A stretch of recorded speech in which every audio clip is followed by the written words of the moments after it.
Hello, we're at this year's West Country Quilt and Textile Show. We're talking to some of the artists here at the show, and we're joined by the Stitch Witch, Lynette Harris. Why are you called the Stitch Witch then? Well, when I first started designing patterns and teaching, I wanted something that people would remember.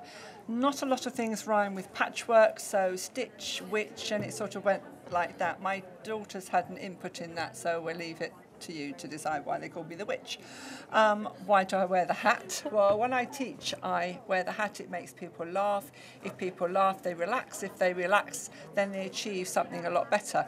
Then they would go back and try and find me on my stand and couldn't because I wasn't wearing a hat. So as you see, I now wear the hat all the time. What, all the time, even in the bath? Well, not quite now. I do take it off at the end of the show, but I have a series of different hats. So when you see me at different shows, you have to notice a different hat. But this is my posh hat for today.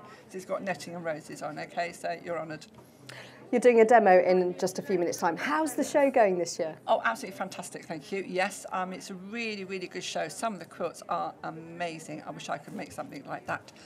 So many different guilds, trade stands. It's a really fantastic show, really fantastic. What are people talking about? What are they coming up? Because you've got a stand here. Yes. What are they asking you? What kind of questions? Mainly Christmas is in everyone's mind at the moment. Things for Christmas, just that last little bit of fabric to finish the project in time for Christmas. But yes, mainly Christmas. Mainly Christmas really.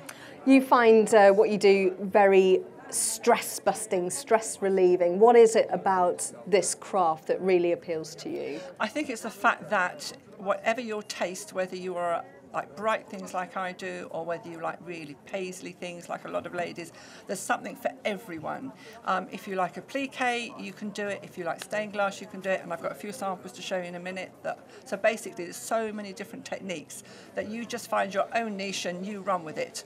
It doesn't have to be an expensive hobby. It's cheap or as expensive as you make it. You can make little things, you can make it big things. But the best thing about it is that you meet like-minded people who are nice, pleasant, gentle people like you. And as I say, we all sit around a table, put the world to rights while we're doing a bit of sewing, cup of coffee, and we always have chocolate cake in class, always. Right? Always have chocolate Always cake. have chocolate cake in class. You can travel with your hobby as well. I know you've been all around the world on cruises doing what you love. So tell us more about that. Yes.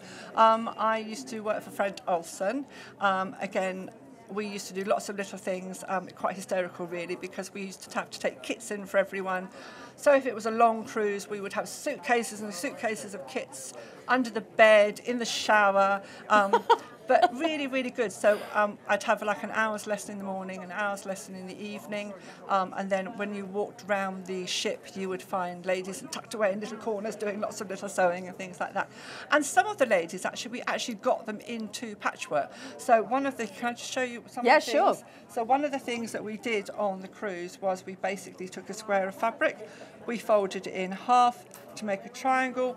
We then pinned it onto a polystyrene ball. So from that, they would then make a little Christmas decoration. So cute. So from that, it gave them a feel for fabric, a love for the fabric, because again, you can change different colours to do it how you want it to. And then people will come up and see me at the shows and say, oh, I made your bauble. What's the next thing that I can make? So do you mind if I... Let's go for it. on? I do want to talk about one last thing, because I've interviewed quite a lot of ladies here. No, it's fine. A lot of artists that work alongside their husbands, and I know that you work alongside yours as well. What's that like, working with your husband? Can't get away from him. No, but now we're used to it because we've been married for 39 years in January. But when I married him, he was a farmer. So we worked on the farm. So basically, we've always worked together. He has his end of the stand. I have my end of the stand. There's a little white line in between, and we just don't cross it. No, it works really, really well. He does the driving while I sleep. He loads and unloads. He does all the printing of the patterns. He makes the kits. It really is a joint partnership in the business. Okay, I wear the hat, but he is as much, if not more so, part of the business as I am. and we do have a laugh, believe it or not, and we do get on very well together. So that all helps as well. There you go. So if you're thinking about setting up business with your husband, it can be achieved harmoniously. Yes. Right then, what are you going to demonstrate for us? I was just going to show you a few little bits. So from the fabric, people come up to me and they say, I want to start quilting. How do I start? So I will say, how about, because a lot of ladies have children or grandchildren, including me, and we're going to start with making a little book. So this is a printed panel. So you will cut out your pages. You will put right sides together. You will lay it onto a piece of wadding. You will sew right the way round, leave a gap. Then you will turn it right sides out, sew round it, put 1, 2, 3 pages on top of each other, and you have got a book. Now, here, how easy is that? That's very absolutely easy. Amazing. So you could do that. Thank you for having so much confidence in me. I think I could do that, actually. I've got a little daughter called Nancy. She's 2.5. She would absolutely love that. Yeah. That is suitable for sucking on, being sick on, and shoving in the washing machine. And that's just me, nothing to do with Nancy. Exactly. Thank you. I've got 4 kids. So that's a printed panel. So that's a little project that you can do. So it gets you into it, gets you using the feel of it, gets the wadding, a little bit of sewing, by hand or by machine. You can do this, okay? You can do this. Then, when you've done those, and you've made hundreds of them, you can then move on to something slightly bigger. Now, this is what we call a printed panel. It looks better the right way up, like that. Now, basically, this design is printed onto this fabric. So what you will do is you will lay out your calico, which is your backing fabric, on it. Then you'll put your wadding on the top, and then you will put your printed panel on the top of that. You'll do big tacking stitches through it to hold the 3 layers together. And then by hand or by machine, you will then sew round the squares. You could sew round the pineapples, you could sew round the flowers, but you are transforming it, and the beauty about it is you won't go wrong. You cannot possibly go wrong because it's all printed on there.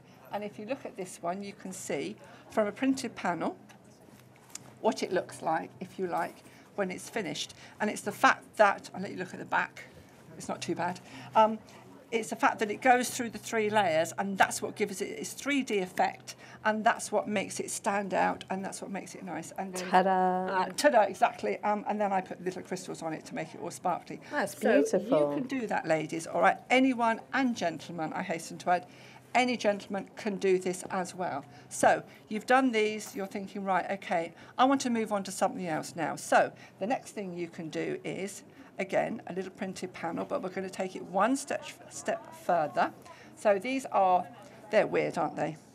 In a Psychedelic dogs. Yeah, Yeah, psychedelic dogs. So again, this is a printed panel. We sell a lot of printed panels, and ladies always say to me, but what do I do with it?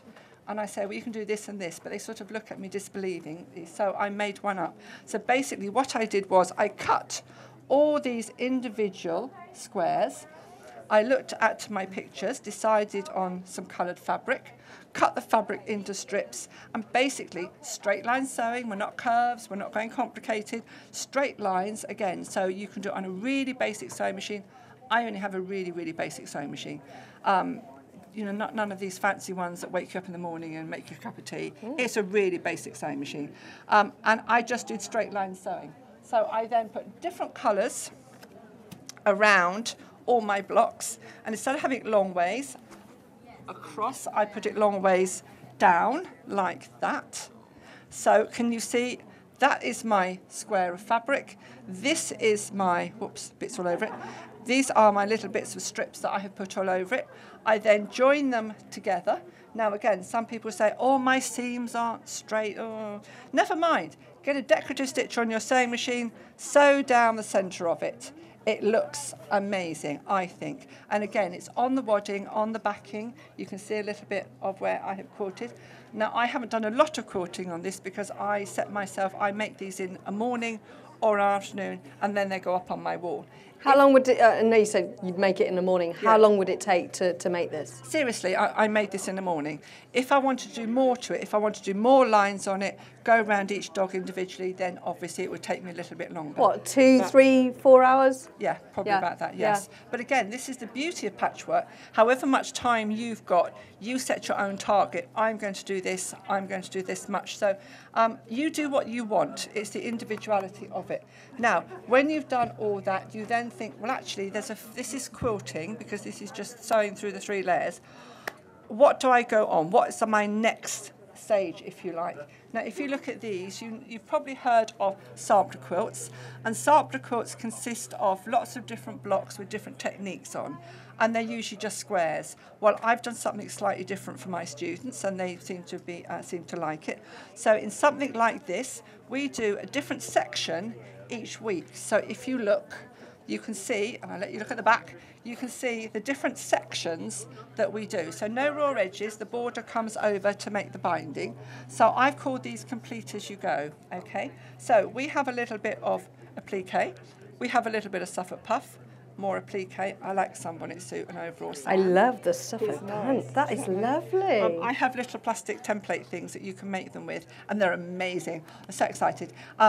Even my grandson, and he's like 9, he's sewing now, and he's sewing, so he makes Suffolk puffs, so my unit is littered with Suffolk puffs. So they've all inherited your creative gene. Yes, I think. Well, the boys have. Whether they like it or haven't, not. but we Really? don't. Yeah, Interesting. Seriously. And then we've got stained glass. We've got a foundation piece. We've got Dresden plates. So these are different techniques. So when you do these techniques and these different ones, okay, we're doing it on a small scale, but then I can show you how you then transform it to make a larger scale. Now, if you look at this one, this is a shadow quilted block. And for those of you who go on to hands-on regularly, you will recognise this one is also a shadow quilted block. So if you're not sure how to do it, always start small, and then you can always do it bigger. That is no harder than that one at all. It's just bigger, so it just takes a little bit more time. But technically, if you can do that, you can do that. And that is the beauty of patchwork. If you can do them small, you can do them large. If you look at these here, these are what we call foundation pieced. And basically with foundation piecing, we sew onto, I know it's a bit dirty, it's been handled for the last 7 years. It's disgusting. That's actually, so isn't it? dirty. I know, Stick it in the washing machine. I must do, mustn't I? Sorry. It's all right. Ignore that. It's all right. Dirty witch, we're going to call you. I know, it's awful. So basically you sew onto a foundation. So there's little ones, same technique, slightly bigger. Now if you look at this is exactly the same technique, but this is even bigger. This is an oval, and this is what we call a mariner's compass.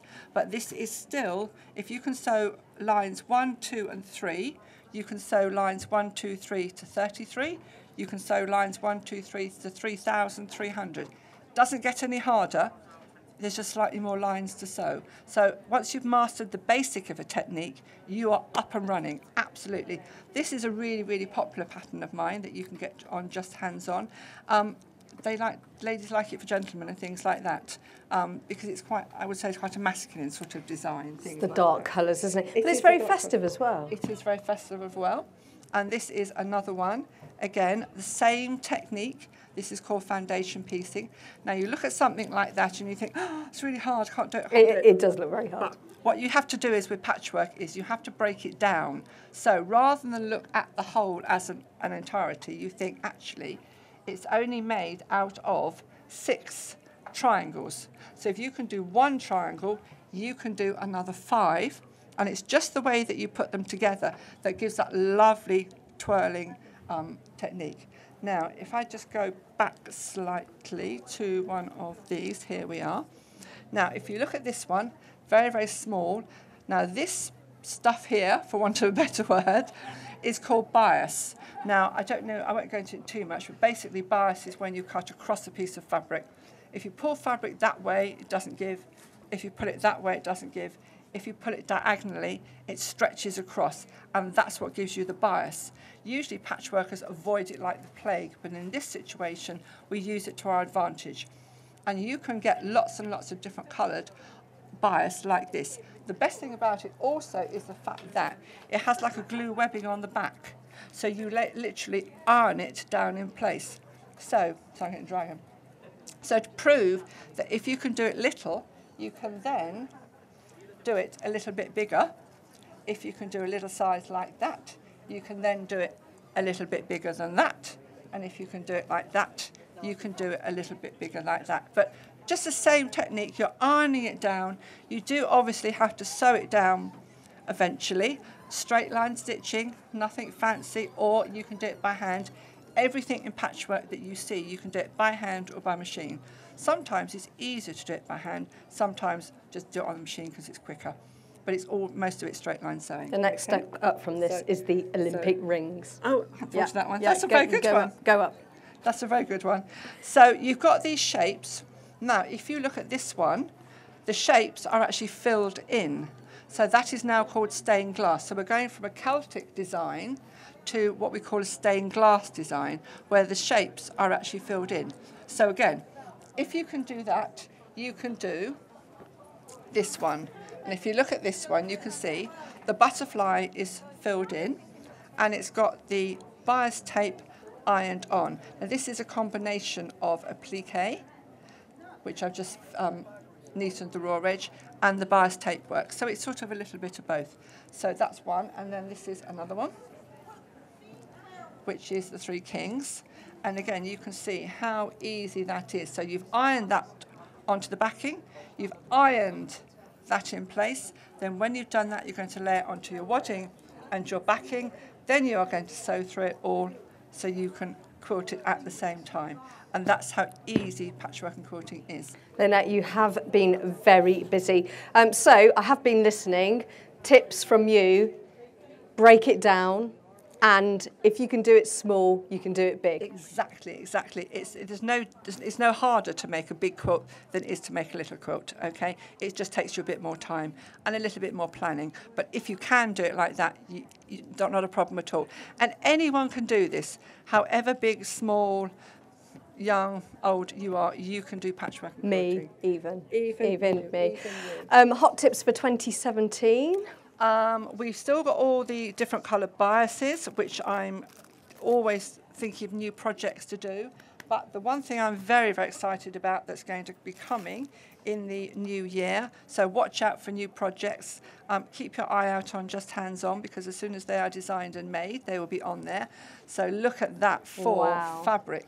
Isn't that amazing? It's like a sunset, a psychedelic sunset. That's what gets me so excited about patchwork, because you never know what's around the corner. The rep comes in with all these fabric swatches and you think, oh, okay. And then something like this and you think, whoa. And you need to be inspired by the fabric. I'm hearing so many times now from ladies saying, I look at the fabric and that inspires me to make something. Exactly, so it's all down to the raw material. It is absolutely down. And sometimes you can see the most bizarre things in different fabrics. And this is why I love doing these shows, because I will say to, if we're a bit quieter, I say to ladies, oh, so what do you see in that fabric? And the range of different things that you see is absolutely What do you see? amazing. What do you see in that one? Me, I see African ladies in that one. Now, this is a bit bizarre.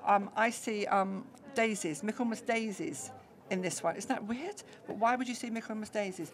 This one, a lot of ladies probably recognise already. It has my African elephants on it, because I'm also known for designing African things as well. But as I say, watch this space and see what's going to come. But anything black on there, the bias on there, it will look fantastic. So when we get these shows over for this year, I'm having a little break, and then January you can see me sitting at my sewing machine in my unit designing.